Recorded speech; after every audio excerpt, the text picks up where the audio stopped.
جو شخص دنیا میں حقیقتاً سکون اور محبت کا طلبگار ہو وہ ہمیشہ خاموش رہتا ہے۔ زندگی میں سب سے بڑی حقیقت یہ ہے کہ جو کچھ ہم دیکھتے ہیں وہ ہمیشہ حقیقت نہیں ہوتا۔ یہ جو ہم کہتے ہیں کہ سب کچھ ختم ہو گیا ہے، یہ حقیقت نہیں ہوتی، یہ صرف ہماری ایک حالت ہوتی ہے۔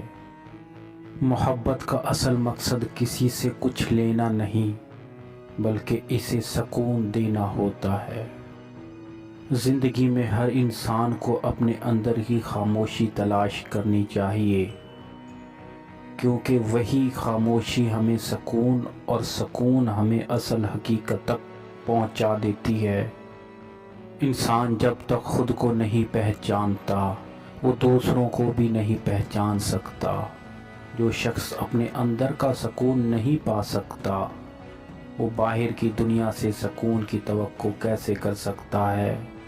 انسان کا سب سے بڑا سفر اپنے اندر کا سفر ہوتا ہے۔ زندگی کا سب سے بڑا سکون اس وقت ملتا ہے جب انسان اپنی حقیقت کو پہچان لے اور اپنے آپ سے محبت کرنے لگے۔ انسان جب تک اپنے اندر کے انتشار کو ٹھیک نہیں کرتا باہر کی دنیا سے سکون کا تصور بھی نہیں کر سکتا۔ جو انسان اپنے آپ کو جان لیتا ہے وہ دنیا کے جھگڑوں میں نہیں پھنس سکتا۔ انسان اپنی حقیقت کو جتنا پہچانتا ہے اتنا ہی وہ دوسروں کو بہتر سمجھنے لگتا ہے۔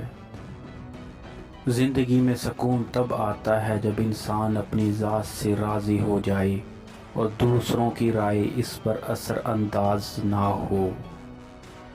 ہر انسان کے اندر ایک دنیا چھپی ہوتی ہے جو صرف اس کے خود کے شعور سے روشن ہو سکتی ہے۔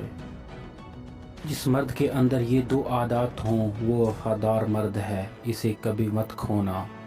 نمبر 1، وہ تمہارے جذبات کی قدر کرتا ہو۔